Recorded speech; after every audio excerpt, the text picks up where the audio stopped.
हरे कृष्ण कृष्ण कृष्ण हरे हरे, हरे राम राम राम हरे हरे। हरे कृष्ण। तो आज तो क्लास थी सुमुखा प्रभु की, हमने तो तैयारी की नहीं कोई भी, लेकिन अभी सवेरे मुझे बोला है। ठीक है।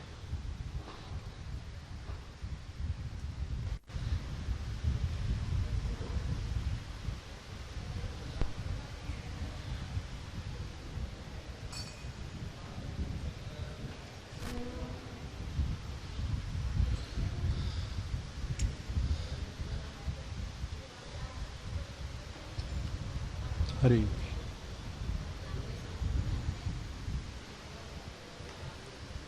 ठीक है। जय राधा माधव कुंज बिहारी,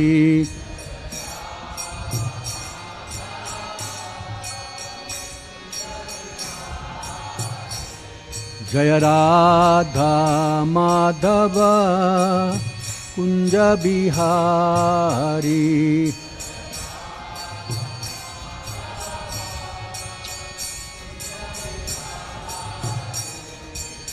गोपी जन वल्लभ गिरिवरधारी,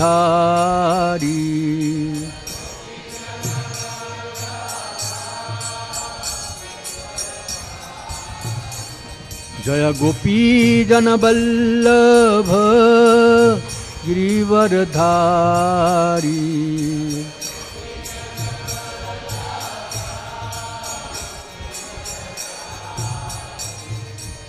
यशोधानंदन ब्रज जन रंजन,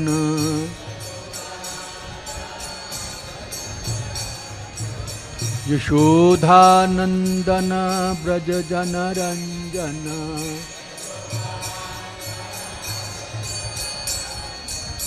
यमुना तीरा बनचारी,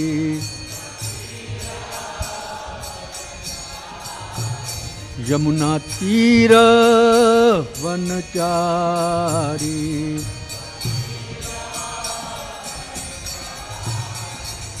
जय राधा माधव कुंज बिहारी,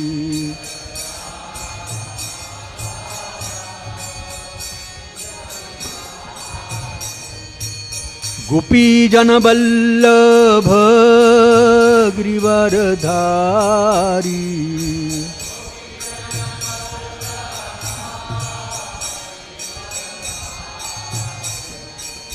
गोपी जन वल्लभ गिरिवरधारी,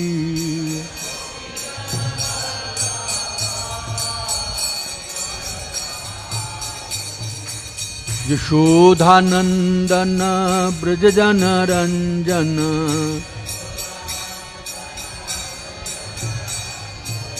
यशोधानंदन ब्रज जन रंजन,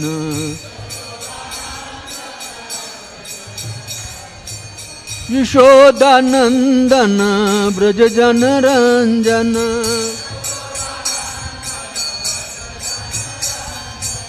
यशोदानंदन ब्रज जन रंजन,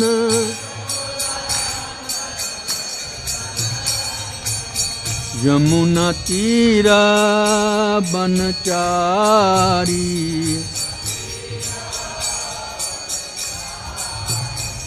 जय Radha Madhav Kunj Bihari,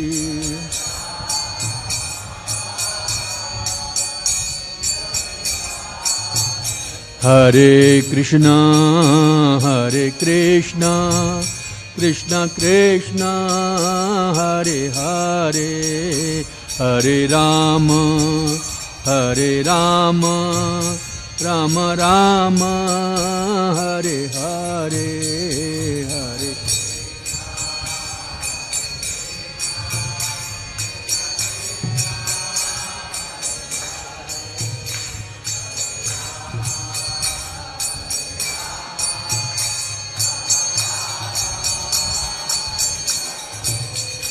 Hare Krishna, Krishna Krishna, Hare Hare, Hare Rama, Rama Rama, Hare Hare, Hare.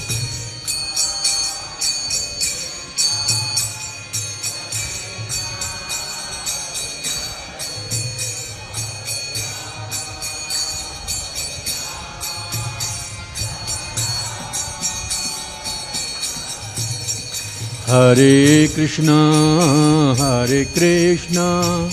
Krishna Krishna, Hare Hare, Hare Rama, Rama Rama, Hare Hare, Hare.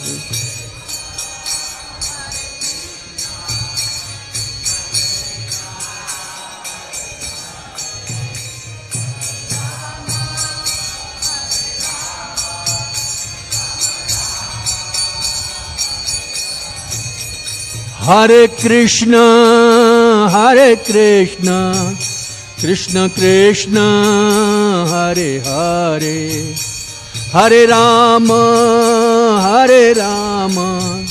Ram Rama, Hare Hare.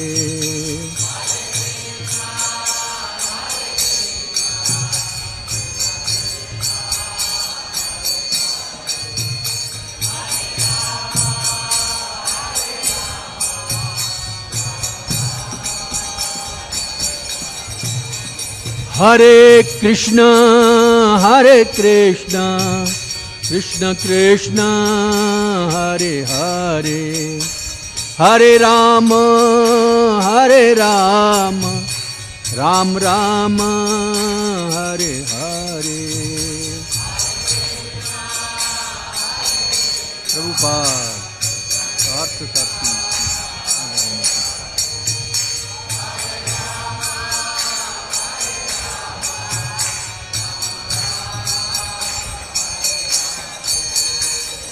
Namah Vishnupadaya Krishna Prasthaya Bhutale Srimate Bhakti Vedanta Swami Iti Namine Namah Krishna Prasthaya Bhutale Srimate Bhakti Vedanta Swami Niti Namine. Namaste Saraswati Deve Gauravani Pracharine Niravishesha Shunyavadi Paschatya Deshatarine. Jai Prabhupada.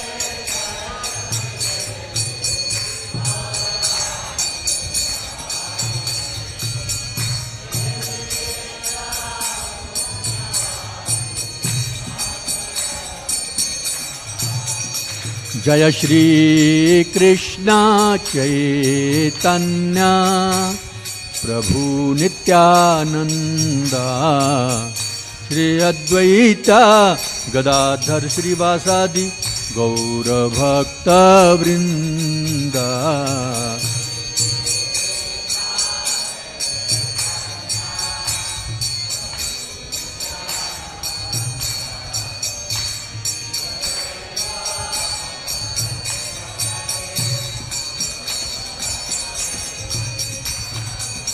Shri Krishna Chaitanya Prabhu Nityananda Shri Advaita Gadadhar Srivasadi Gaura Bhakta Vrinda.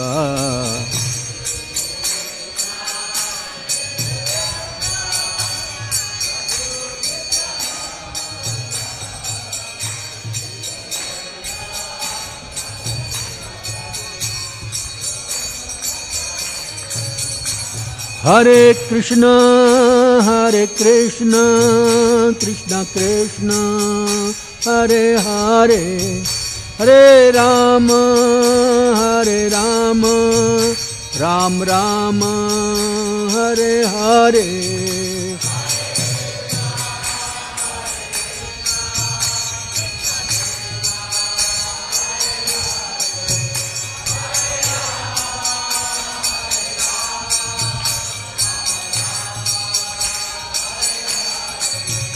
हरे कृष्ण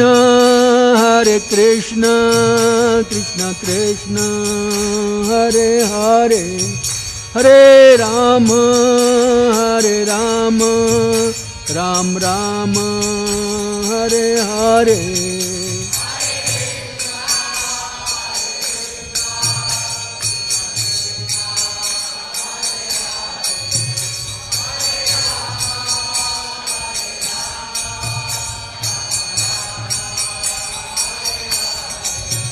हरे कृष्ण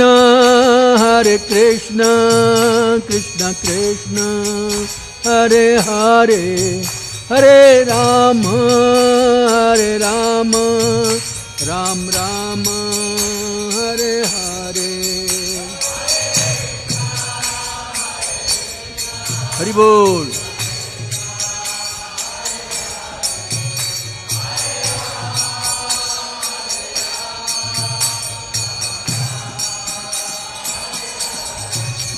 हरे कृष्ण कृष्ण कृष्ण हरे हरे। हरे राम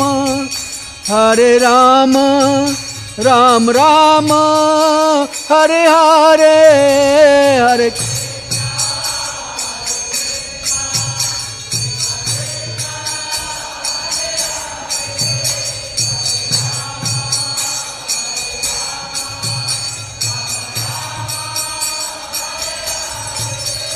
हरे कृष्ण कृष्ण कृष्ण हरे हरे। हरे राम राम राम हरे हरे। हरे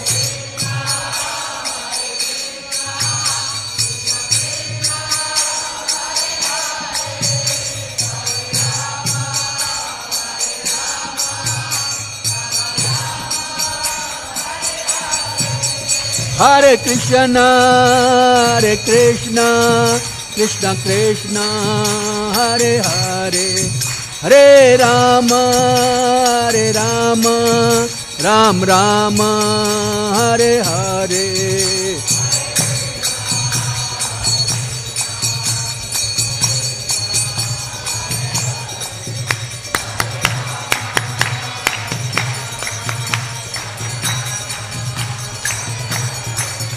हरे कृष्ण कृष्ण कृष्ण हरे हरे। हरे राम राम राम हरे हरे।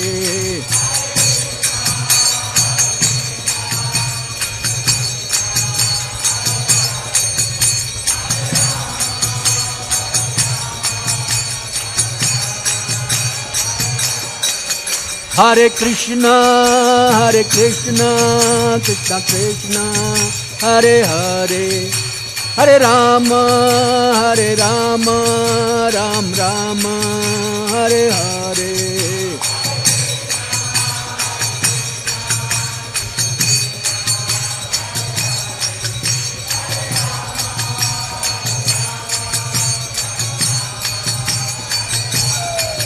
हरे कृष्ण कृष्ण कृष्ण हरे हरे। हरे राम राम राम हरे हरे।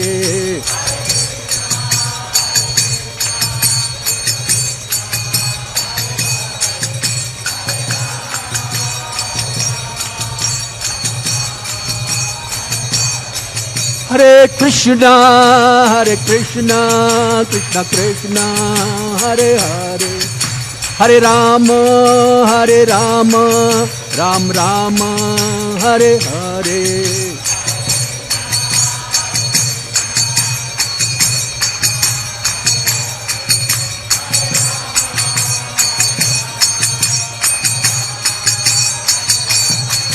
हरे कृष्णा कृष्णा कृष्णा हरे हरे, हरे राम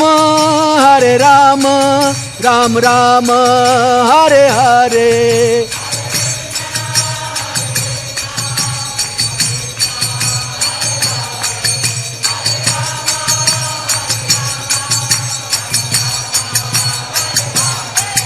हरे कृष्णा कृष्णा कृष्णा हरे हरे, हरे राम राम राम हरे हरे।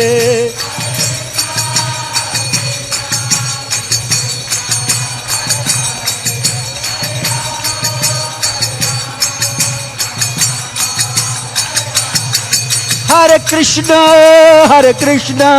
कृष्णा कृष्णा हरे हरे, हरे राम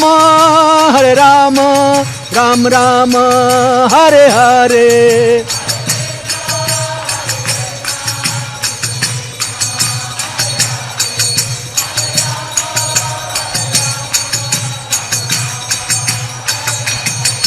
हरि बोल हरि बोल हरि बोल हरि बोल।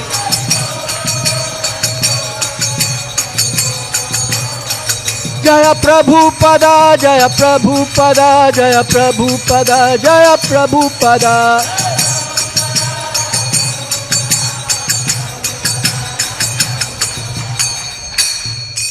जय ओम विष्णुपाद परमहंस परिव्राजकाचार्य स्तोत्रशत अभय चरणारविंद भक्ति वेदांत स्वामी महाराज प्रभुपाद के। इस कॉन्फाउंडराचार्य saviour of the whole world Jagat Guru शील प्रभुपाद के। प्रेम से कहो श्री कृष्ण चैतन्य प्रभु नित्यानंद श्री अद्वैत गदाधर श्रीवासादि गौर भक्त वृंद के।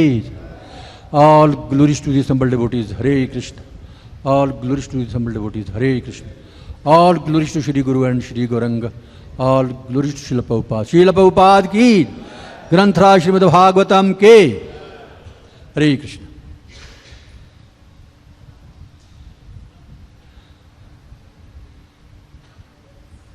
जब हम श्रीमद् भागवतम पढ़ते हैं, भगवत गीता पढ़ते हैं, वैदिक ग्रंथ पढ़ते हैं, उससे हमें भगवान के बारे में पता चलता है। भगवान किस प्रकार अवतार लेते हैं, भगवान कौन हैं, भगवान के भक्तों के बारे में पता चलता है, हमारी वैष्णव वैदिक फिलॉसफी का पता चलता है। बिना फिलॉसफी के, बिना पढ़े हुए हम जो भक्ति करते हैं वो उसको अंधविश्वास भी कह सकते हैं, लेकिन हम अंधविश्वासी नहीं हैं, पूरी फिलॉसफी है हमारे पास। और हमें जब कोई प्रश्न करता है तो उसका जवाब कहाँ से देंगे जब पढ़ेंगे नहीं तो।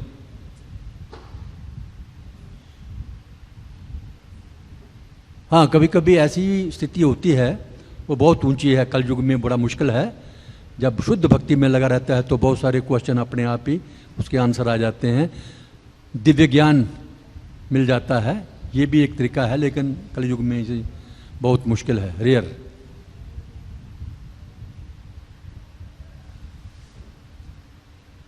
और फिलॉसफी कभी कभी भूल भी जाते हैं हम लोग। किताबें पढ़ते हैं, आज पढ़ी, जैसे आज मुझे बोला गया कि लेक्चर देना है तो मैं तो तैयारी थोड़ी की थी। तो सुमुखा प्रभु का था लेक्चर, तो भूल जाता है। लेकिन एक बात याद रखो, जब हम हरिनाम संकीर्तन करते हैं वो नहीं भूलता है। जब आदमी मरने लगता है ना, तब भी नहीं भूलता वो। दुनिया भर की चीजें भूल जाएंगी, फिलॉसफी भूल जाएगी, लेकिन कीर्तन आपके माइंड में चलता रहेगा। होश नहीं है तब भी चलता रहेगा। मैंने देखा कुछ वक्तों में ताली नहीं बजानी होती है। हमारा जो वैदिक सिस्टम है उसमें जब हम वक्ता बोलता है तो बड़ी अच्छी अच्छी बातें कभी कभी बोलते हैं, तो जो पब्लिक है ताली बजाती है। ताली बजाना हमारा वैष्णव तरीका नहीं है। ये सिनेमा हॉलों में या बड़े बड़े कवि लोग या बड़े बोलते हैं, वहाँ ताली बजती है ना, जब कहानियाँ सुनाई जाती हैं।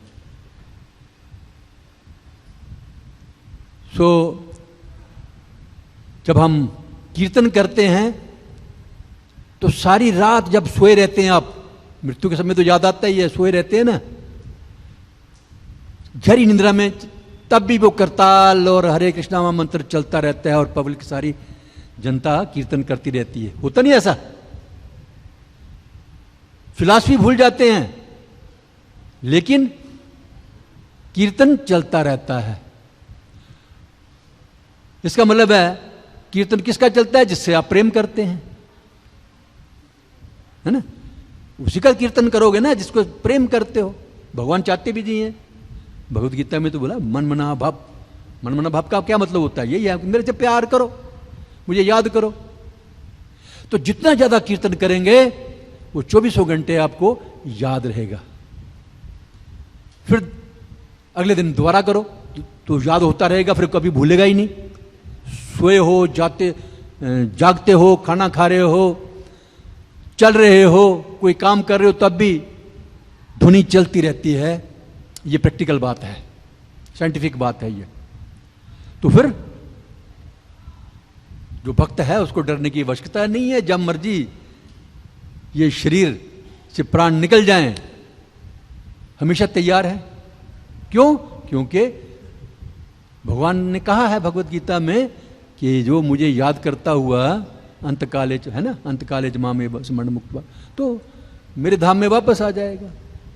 तो बड़ा आसान तरीका है हरिनाम कीर्तन का। लेकिन कल मैं नहीं गया, कल हरिनाम कीर्तन था कटहरिया सराय में। मैं आ भी गया था, वैसे मुझे बोला गया था, तो मैं 4 बजे आ भी गया, लेकिन यहाँ तक अभी कोई तैयार ही नहीं थे। फिर इतने देर में कुछ प्रॉब्लम होगी, मुझे घर जाना पड़ा और उसके बाद फिर मैं नहीं आ पाया। तो बड़ा मिच फॉर्चून है मेरी, मैं नहीं आया। हरिनाम संकीर्तन ही कलयुग का आधार है। कलयुग में भगवत धाम जाने का और कोई तरीका नहीं है, सबसे आसान तरीका यही है। सो आज का श्लोक हम पढ़ रहे हैं श्रीमद् भागवतम के 5वें स्कंद के 4थे अध्याय का 17वां श्लोक पढ़ेंगे। पहले बोलिए ओम नमो भगवते वासुदेवाय। ओम नमो भगवते वासुदेवाय। ओम नमो भगवते वासुदेवाय।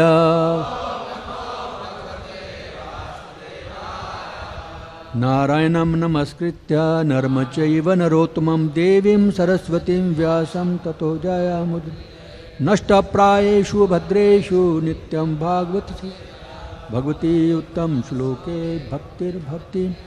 ओम अज्ञानतिमिरन्धस्य ज्ञानाञ्जनशलाकया चक्षुरुन्मीलितं येन तस्मै श्रीगुरुवे श्रीचैतन्यमनोभीष्टं स्थापितं येन भूतं स्वयं रूप कदा मह्यं ददाति स्वपदान्तिकं। वन्देऽहं श्रीगुरु श्रीयुतपदकमलं श्रीगुरून् वैष्णवंश्च श्रीरूपं साग्रजातं सहगना रघुनाथान्वितं तं सजीवं साद्वैतं सावधूतं परिजना सहितं कृष्ण चैतन्य देव श्रीराधा कृष्णा पादान् सहगना ललिता श्री विशाखान्वितं। हे कृष्ण करुणा सिंधु दीनबंधु जगतपते गोपेश गोपिका कांत राधा कांत नमोस्तुते। तप्त कांचन गौरांगी राधे वृंदावनेश्वरी वृषभानुसुते देवी प्रणमामि। नमो विष्णुपदाय कृष्ण पृष्ठाय भूतले श्रीमते भक्ति वेदांता स्वामिनिति नामिने। नमस्ते सारस्वती देवे गौरवाणी प्रचारिणे निर्विशेष शून्यवादी पाश्चादेशतारिणे। जय श्री कृष्ण चैतन्य प्रभु नित्यानंद श्री अद्वैत गदाधर श्रीवासादि गौर भक्त वृंद। हरे कृष्णा कृष्णा कृष्णा हरे हरे, हरे राम राम राम हरे हरे। इति षोडशकम नाम नामकारी कलिकलमशनाशनम नाते परतरो अपाय सर्ववेदेषु दृश्यते। धन्यवाद।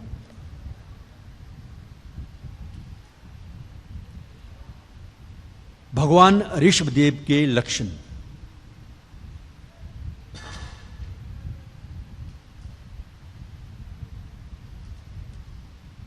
भगवान जब भी आते हैं वो नियम बताते हैं। वो जब जगत में संसार में नियम भूल जाते हैं ना, तब भगवान दोबारा से रीस्टैब्लिश करने के लिए, नियमों को बनाने के लिए, लोगों को सिखाने के लिए अवतरित होते हैं। ऐसे ही कालांतर में कभी वर्णाश्रम धर्म, जो बहुत आवश्यक है, वो लगभग नष्ट हो रहा था, खत्म ही था। तो भगवान ऋषभदेव प्रकट हुए हैं, वर्णाश्रम धर्म को स्थापित किया, उन्होंने करके बताया। प्रभुपाद जी भी चाहते थे वर्णाश्रम धर्म स्थापित करना, शुरुआत की उन्होंने। ठीक है। श्री गौर निताई की जय, राधा पार्था सारथी ललिता देवी विशाखा देवी की जय, सीताराम लक्ष्मण हनुमान जी की जय। तो 17वां श्लोक है, द्रव्य देश काल व्यया श्रद्धा ऋत्विक विविधो उपचित्ते सर्वेरपि क्रतुभीर यथोपदेशम सत्कृत्वर इजाज। इजाज देखिए, बहुत सारे शब्द ना अरबी में भी मिलते हैं, संस्कृत में मिलते हैं। इजाज अली, मुसलमानों का नाम होता है इजाज अली। हाँ? तो बहुत सारे शब्द हैं पूरे। द्रव्य देश काल व्यया श्रद्धा ऋत्विक विविधो उपचित्ते सर्वेरपि क्रतुभीर यथोपदेशम सत्कृत्व इजाज। ठीक है। शब्दार्थ मेरे पीछे दोहराइए। द्रव्य यज्ञ की सामग्री, देश विशिष्ट स्थान, तीर्थ या मंदिर, काल उपयुक्त समय, यथा वसंत, व्यया आयु, विशेषतया युवावस्था, श्रद्धा अच्छाई में विश्वास, ऋत्विक पुरोहितगण, विविध उद्देश्य, विभिन्न प्रयोजनों से विभिन्न देवताओं की पूजा करके उपचित्ते है समृद्ध होकर सर्वै सभी प्रकार के अपि निश्चय ही क्रतुभी याज्ञिक अनुष्ठानों द्वारा यथा उपदेशम उपदेश के अनुसार शतकृत्वः 100 बार इजाज आराधना की। अनुवाद श्रील प्रभुपाद जी के द्वारा। मेरे पीछे दोहराइए। भगवान ऋषभदेव ने शास्त्रों के अनुसार सभी यज्ञों को 100 बार संपन्न किया और इस प्रकार से भगवान विष्णु को सभी प्रकार से तुष्ट किया। सभी अनुष्ठान उत्तम कोटि की सामग्री से तथा उचित समय में और पवित्र स्थानों पर युवा तथा श्रद्धालु पुरोहितों द्वारा संपन्न हुए। इस प्रकार भगवान विष्णु की पूजा की गई और समस्त देवताओं को प्रसाद वितरित किया गया। सारे अनुष्ठान तथा उत्सव सफल हुए।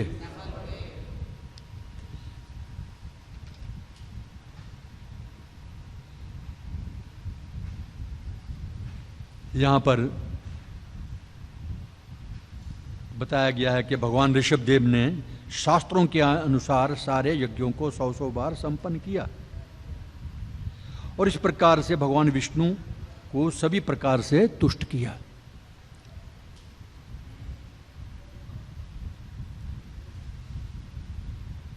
आजकल बहुत सारे अनुष्ठान अपनी मर्जी से ही लोग बिना शास्त्रों के रेफरेंस से करते हैं।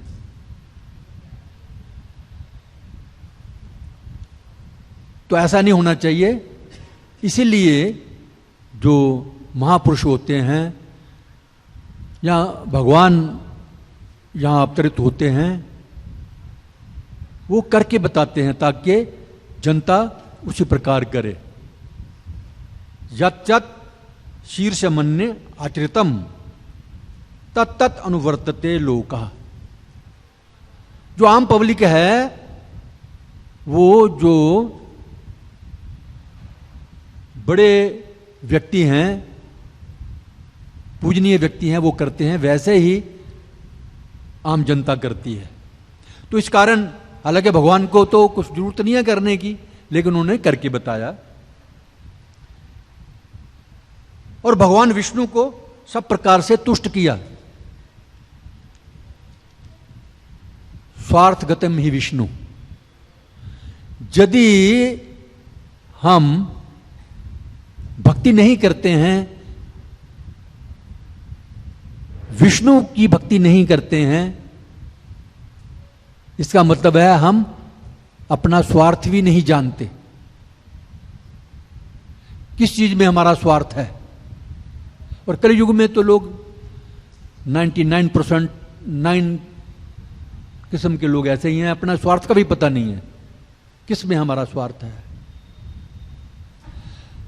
हमारा असली स्वार्थ है, एक्चुअली मनुष्य जीवन जो मिला है, मनुष्य जीवन में असली स्वार्थ है हम जन्म मृत्यु जरा व्याधि के चक्र से निकल करके भगवत धाम वापस जाएं। इसी में हमारा स्वार्थ है। पैसे कमाने में, बड़ी बड़ी बिल्डिंगें बनाने में, कारें खरीदने में, शादी करने में, ये इसमें हमारा स्वार्थ नहीं है। असली स्वार्थ हमारा स्वार्थगतम ही विष्णु। विष्णु में हमारा स्वार्थ होना चाहिए। अदरवाइज पशु समाज से ज्यादा बढ़ के नहीं है। जिसको अपना स्वार्थ पता नहीं कि हमारा स्वार्थ कृष्ण भक्ति है, तो वो समाज क्या है? पशुओं का समाज।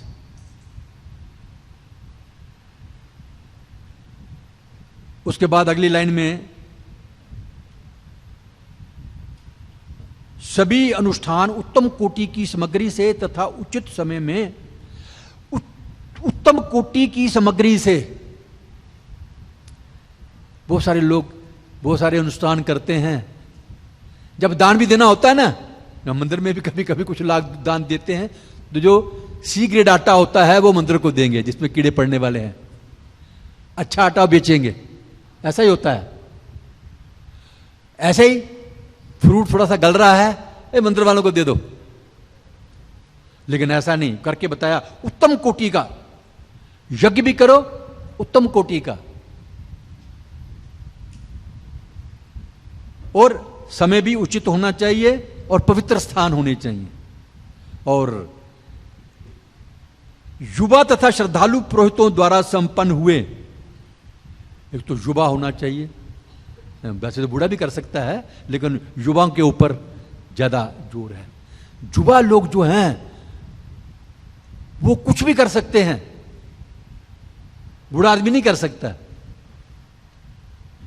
जब देश की आजादी होनी थी तो तब भी युवा लोग आगे आए थे। कोई भी मूवमेंट आगे बढ़नी है, चाहे वो भौतिक हो चाहे आध्यात्मिक, अगर युवा मिल जाते हैं तो वो जल्दी बढ़ती है। उसका उदाहरण प्रभुपाद जी के इस्कॉन के साथ जब शुरू में जुड़े हैं तो कुछ 1-2-4 लोगों को छोड़ करके, भक्तों को छोड़ करके ज्यादातर 18, 19, 20, 25 साल के लोग थे। इससे बड़े नहीं थे, कुछ 1-2 को छोड़ करके। तो युवाओं का भी रोल बहुत है, लोगों को प्रचार करने में, लोगों को भक्त बनाने में, भगवत धाम ले जाने में युवाओं का रोल है। और उसके बाद युवा पुरोहित होने चाहिए और श्रद्धालु भी होने चाहिए। इंडियन खाना पूर्ति कर रहे हैं, ऐसा नहीं, हरि बोल नींद आ रही है, खाना पूर्ति नहीं करनी, ठीक होके बैठ जाओ, नींद नहीं आएगी ना, खाना पूर्ति नहीं करनी। बहुत सारे ब्राह्मण ऐसे हैं मैं भी ब्राह्मण कास्ट से हूं वैसे तो, लेकिन इसलिए मुझे पता है कि बहुत सारे ब्राह्मण ऐसे होते हैं, वो खाना पूर्ति करते रहते हैं, प्रॉपर श्लोक नहीं पढ़ते। श्लोक पढ़ने हैं शादी के, श्रद्धा नहीं ना, श्लोक पढ़ने शादी के, पढ़ेंगे श्राद्ध के। श्राद्ध के श्लोक पढ़ के मैंने सुना है अपने कानों से किसी को पढ़ते हुए ऐसे बचपन में। क्यों? वो किताब ही लेना भूल गया, दूसरी किताब ले गया। तो क्योंकि श्रद्धा नहीं उसको। श्रद्धा से कोई भी यज्ञ करना है वो श्रद्धा से होना चाहिए।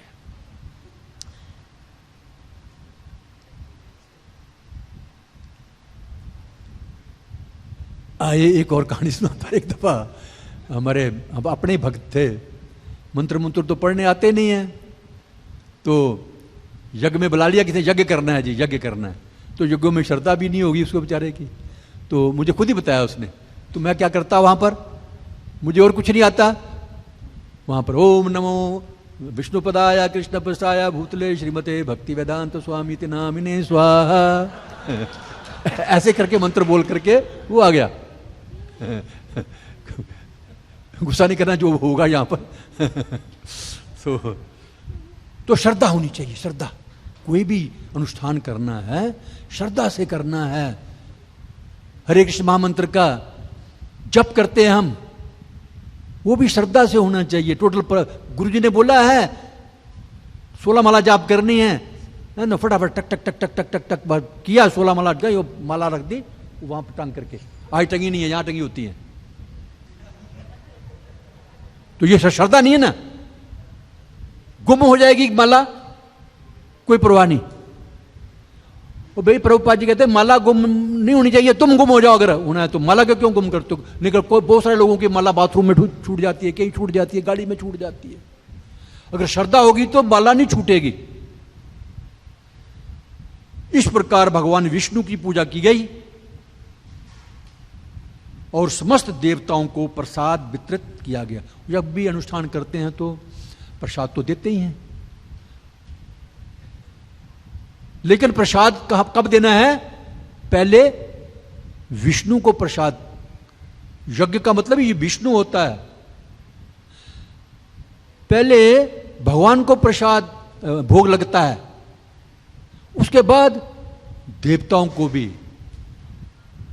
लेकिन हमारे ब्राह्मण पंडित कैसे सीखा हुआ है उन्होंने, सबसे पहले वो और अन्य देवी देवताओं को भोग लगाएंगे। जब भी यज्ञ देखा नहीं है, यज्ञ करते हैं तो देवताओं को भोग लगाएंगे, भगवान विष्णु को भोग नहीं लगा रहे बोलो। लेकिन जबकि भगवान विष्णु को भोग लगना चाहिए, कृष्ण को भोग लगना चाहिए, उसके बाद फिर अन्य देवी देवताओं को लगना चाहिए, और उसके बाद फिर जनता को भी प्रसाद मिलना चाहिए। सारे अनुष्ठान तथा उत्सव सफल हुए। अगर हम भगवान विष्णु की भक्ति करते हैं, भगवान की भक्ति करते हैं, उनके लिए अनुष्ठान करते हैं, जो अनुष्ठान करने वाले पुरोहित हैं वो भी श्रद्धालु और युवा हैं, और विधिवत पूजा होती है, भगवान को भोग लगाया जाता है, और देवताओं को और भक्तों को भी प्रसाद वितरित किया जाता है, तो ऐसे अनुष्ठान को सफल माना जाता है। सारे अनुष्ठान तथा उत्सव सफल हुए ऋषभदेव जी के। तात्पर्य श्रील प्रभुपाद जी द्वारा कहा गया है कि कौमार आचरेत प्रज्ञो धर्मान भागवतानिह, भागवत 6:7-6:1। अनुष्ठानों की सफलता के लिए इन्हें युवकों, हो सके तो बालकों द्वारा संपन्न कराया जाना चाहिए, तब अनुष्ठान सफल रहते हैं। कब? जब युवकों और बालकों के द्वारा संपन्न कराया जाए। प्रभुपाद जी कहते हैं मनुष्यों को बचपन से ही वैदिक संस्कृति की और विशेष रूप से भक्ति में सेवा की शिक्षा देनी चाहिए। लेकिन कौन दे रहा आजकल? ना मां बाप, ना स्कूलों में, ना कॉलेजों में। कॉलेजों में तो खैर कुछ है ही नहीं। स्कूलों में तो कम से कम हमारे ज़माने में तो संस्कृति की, धार्मिक वैदिक संस्कृति की शिक्षा दी जाती थी। घर से भी सीख के जाते थे और स्कूलों में भी 1-2 पीरियड तो होते ही थे, वैदिक संस्कृति के बारे में सिखाते थे। भगवत गीता, हमारे स्कूल में भगवत गीता पूरी रटाई जाती थी, श्लोक डेली 1 घंटे का पीरियड होता था। एक दिन एक बच्चा बोलता है, उसके पीछे सब बोलते हैं, और एक दिन दूसरा बच्चा बोलता है, उसके पीछे सब बोलते हैं। पूरे स्कूल में ये सिस्टम था ये। लेकिन आजकल धर्म निरपेक्ष बन गए हैं। धर्म निरपेक्ष, ये कैसे धर्म निरपेक्ष हैं? जो अपना स्वार्थ भी नहीं सिखाते हमें। बचपन से ही। और माँ बाप भी देखो, माँ बाप भी, पहले जमाने के माँ बाप जो थे, आज अभी इस्कॉन में जो माँ बाप बन रहे हैं वो तो सिखाना शुरू किया। जो हमारे इस्कॉन के भक्त हैं, माँ बाप बन गए हैं, यंग लड़के, वो तो अपने आने वाले बच्चों को सिखा रहे हैं भगवान की भक्ति। कीर्तन करना भी सिखा रहे हैं, हरे कृष्णा कृष्णा कृष्णा हरे हरे, हरे राम राम राम सिखा रहे हैं। एक दिन मैं देख रहा था को हरि सुंदर की लड़की, वो पता नहीं कहाँ से मेरे मोबाइल में आ गई, तो वो हरे कृष्णा महामंत्र का जाप करिए घंटी बजा करके, और भी कई बच्चे आते। तो अभी सिखाया जा रहा है। लेकिन उसके पहले जो इस्कॉन में नहीं आए हैं, वो अपने बच्चों को कभी भी भगवान के बारे में नहीं सिखा रहे। हमारे जमाने में जरूर सिखाते थे। हमें जब उठते थे हमारे दादा, हमारे ताऊ, सवेरे सवेरे सर्दियों में अपने बुकल में बिठा लेते थे रजाई के में, और वो हरे कृष्ण महामंत्र का जप करना सिखा रहे हैं। ओम शांताकारम भुजग शयनम, इस किस्म के बचपन से ही। अभी छोटे छोटे 1.5-2 साल के बच्चे थे हम। तो ये सिर्फ मेरे नहीं, भारतवर्ष में सभी के माँ बाप ऐसे सिखाते थे। लेकिन आजकल पैदा होते ही माँ मोबाइल देख रही है, और बेटी भी मोबाइल देख रही है, बेटा भी मोबाइल देख रहा है, पति भी मोबाइल देख रहा है। किसी को धार्मिक शिक्षा देने या लेने का समय ही नहीं है। ना उनको देने का समय है, ना उनको लेने का समय है। नहीं नहीं मम्मी मैं तो देख रही हूं। आंखें भी अंधी हो रही हैं, लेकिन नहीं छोड़ेंगे। तो यहां बताया गया है बचपन से ही, मनुष्यों को बचपन से ही वैदिक संस्कृति की और विशेष रूप से भक्ति में सेवा की शिक्षा देनी चाहिए। बचपन में ही देखिए, घर में बैठ जाओ पूरा परिवार, छोटे छोटे बच्चों को बिठाओ, पंचतत्व की फोटो रखो, राधा कृष्ण की फोटो रखो, प्रभुपाद जी की फोटो रखो, अगरबत्ती बच्चों को भी जलाना सिखाओ। पहले आप खुद करके दिखाओगे तो फिर बच्चे धीरे धीरे करेंगे। उसके बाद फिर घर में एक आधी करताल भी रखो, खुद भी करताल बजाओ, उनको भी सिखाओ। बच्चे छोटी छोटी करतालें ले दो उनको, छोटे छोटे मृदंग ले दो, वो बजाएंगे। शुरू से भक्ति ट्रेनिंग शुरू हो जाएगी। जब बड़े होंगे तो वो डेफिनेटली भक्त बनेंगे ही बनेंगे। मैंने ताली के लिए मना किया, ताली नहीं बजानी। ताली हमारे वैदिक संस्कृति में नहीं है, है ना। जब गप्पे मारी जाती हैं, चुटकुले सुनाए जाते हैं, तब ताली बजती है ऑडिटोरियम में, कथा में नहीं। सो भक्ति में शिक्षा देनी चाहिए। शिक्षा दी, इस प्रकार कोई भी अपना जीवन सफल पूर्ण बना सकता है। जब आप खुद भी भक्ति करेंगे, बच्चों को भी कीर्तन करना सिखाएंगे, अगरबत्ती दिया बत्ती करना सिखाएंगे, फोटो को पूछना, सफाई करना, तुलसी दल, घर में सबके तुलसी है, तुलसी दल तोड़ करके भगवान के चरणों में रखो, फूल है तो फूल भी। तो ऐसे करके बच्चे सीखेंगे। अभी हम देखते हैं कभी कभी माता पिता आते हैं तो पिता प्रणाम करता है, छोटा बच्चा भी वहां पर प्रणाम कर देता है।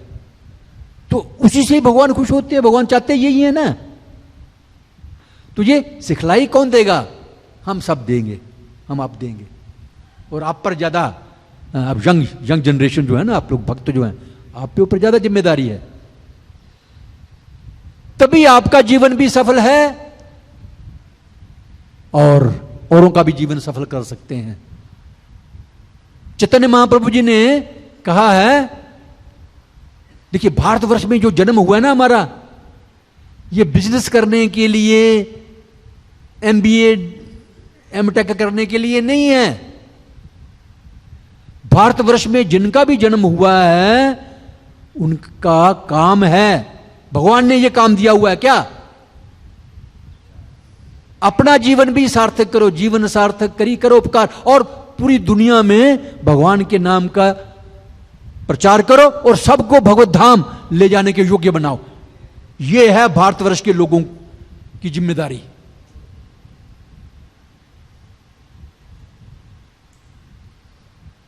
ये हम जिम्मेदारी अपनी नहीं निभा रहे, भारतीय अपनी जिम्मेदारी नहीं निभा रहे हैं। अगर भारतीय, एक प्रभुपाद जी ने निभाई है, यदि सारे भारतीय मिलकर के अपनी जिम्मेदारी निभाएं, भारत भूमि ते मनुष्य जन्म हो ले जार, जीवन सार्थक करी करोपकार, तो तब क्या होगा कि ये जितना भी मार धाड़, ये वो गुंडागर्दी हो रही है ना, ये कम हो सकती है। अगर सारे के सारे भारतवर्ष जिनकी जिम्मेदारी है भारतीय ये काम करें तो, लेकिन करते नहीं हम लोग। हम तो उनसे भी बेकार हो रहे हैं। तो कैसे उद्धार होगा? अपना जिम्मेदारी नहीं संभल रहे हैं। वैष्णव कभी भी देवताओं का अनादर नहीं करता। ठीक है, भगवान ने हमें कहा है कि अन्य देवी देवताओं की पूजा नहीं करनी है, लेकिन इसका मतलब यह थोड़ा कहा भगवान ने कि उनका आदर भी नहीं देना है उनको, ये तो नहीं कहा। उनको आदर देना है, वो तो उच्च कोटि के देवता हैं। एक जीव को भी आदर देना है, तुच्छ जीव को भी आदर देना। तृणादपि सुनीचे न तरोरपि सहिष्णुना मानिना मान देन कीर्तनीय सदा। अगर 2400 घंटे हम भगवान की भक्ति करना चाहते हैं, हरि नाम लेना चाहते हैं, तो सबको आदर देना पड़ेगा। यदि हम आदर नहीं देते हैं तो 2400 घंटे ये गांठ बांध लो अपने, हम निरंतर भगवान की भक्ति, भगवान का नाम नहीं ले पाएंगे डेफिनेटली। तृणादपि सुनीचेन तरोरपि सहिष्णुना मानिना मान देना कीर्तन, वो सबको मान देना है। ये कमियां मेरे भी हैं, मुझे भी इनको सुधारना है, आपको भी सुधारना है। साइमल्टेनियसली, ये प्रोसेस साइमल्टेनियसली होता है। खुद भी सुधरो, औरों को भी सुधारो, अपना जीवन भी सार्थक करो, औरों का भी जीवन सार्थक करो। वैष्णव कभी भी देवताओं का अनादर नहीं करता, किंतु इतना मूर्ख भी नहीं होता कि प्रत्येक देवताओं को परमेश्वर मान ले। हाँ, साथ साथ में ये भी है कि जो भक्त है, वैष्णव है, मूर्ख भी नहीं होता।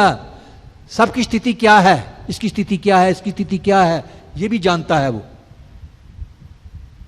इस देवता की स्थिति क्या, भगवान के बराबर नहीं है।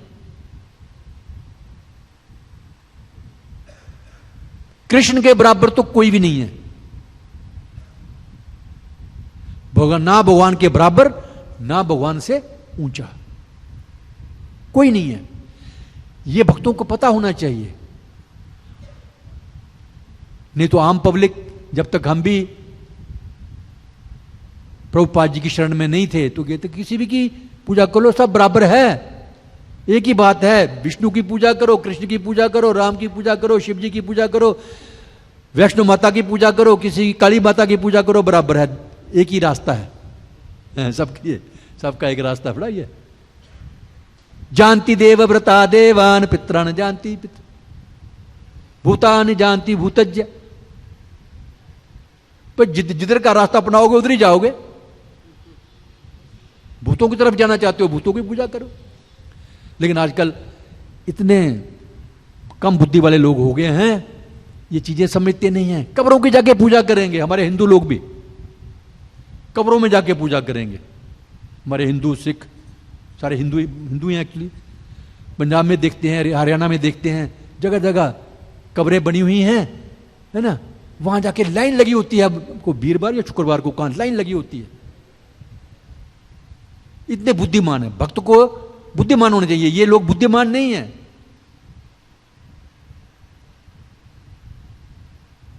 तो सब परमेश्वर भी नहीं है।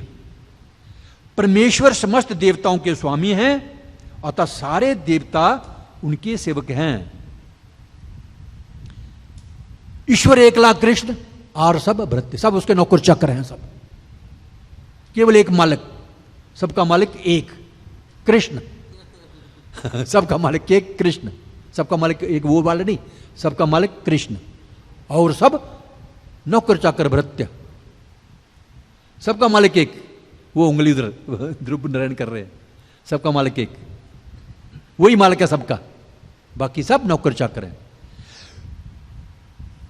वैष्णव उन्हें परमेश्वर के दास मानता है और सीधे उन्हीं की उपासना करता है, कृष्ण की उपासना करता है। ब्रह्म संहिता में मुख्य देवताओं की उपासना गोविंदम आदि पुरुषम तमहम भजामि शब्दों द्वारा की जाती है। मुख्य देवताओं में शिव, ब्रह्मा तथा भगवान कृष्ण के अवतार तथा विस्तार, जैसे गर्भोदक्षाई विष्णु, महाविष्णु तथा अन्य समस्त विष्णु तत्व के साथ ही दुर्गा देवी जैसे शक्ति तत्व उल्लेखनीय हैं। वैष्णव देवताओं की उपासना गोविंद के संदर्भ में करता है, स्वतंत्र रूप से नहीं। वैष्णव इतना मूर्ख नहीं होता कि वह देवताओं को भगवान से स्वतंत्र माने। इसकी पुष्टि चैतन्य चरितामृत में हुई है। एकले ईश्वर कृष्ण और सब भृत्य से हुई है, जिसका अर्थ है श्री कृष्ण परमेश्वर हैं और अन्य सभी उनके सेवक हैं। ये छोटी सी बात अगर आप जान जाएं, छोटी सी बात है ये, लेकिन बहुत बड़ी बात है ये। अगर इसी को जान जाते हैं, परमेश्वर कौन है, कृष्ण हैं और अन्य सारे उसके सेवक हैं, नौकर चाकर हैं, तो इससे क्या होगा, पुनर्जन्म ना विद्यते, दोबारा से पुनर्जन्म नहीं होता इस भौतिक जगत में। हरे कृष्णा, धन्यवाद। कोई प्रश्न हुआ है इसके बारे में तो पूछ सकते हैं, कोई कमेंट्री? हाँ, ठीक। हरे कृष्णा, धन्यवाद। तो इसमें बताया गया है कि जितने भी प्रकार के यज्ञ हैं ऋषभ देव ने 100 बार किए, हर यज्ञ को 100 बार किए। और यज्ञ कितने प्रकार के होते हैं, कोई गिनती नहीं, कोई संख्या नहीं, कितने प्रकार के यज्ञ होते हैं। उसमें कुछ वैष्णव यज्ञ भी हैं, कुछ शाक्त हैं, कुछ शैव हैं, अलग अलग देवताओं के यज्ञ हैं। सभी यज्ञों को भगवान ऋषभ देव ने 100 बार किए। लेकिन उसमें श्रद्धा, उचित श्रद्धा थी। उचित श्रद्धा क्या थी कि कोई भी देवता स्वतंत्र नहीं है भगवान से, तो किसी भी देवता की पूजा की जा सकती है इस भाव में कि वो देवता स्वतंत्र नहीं है।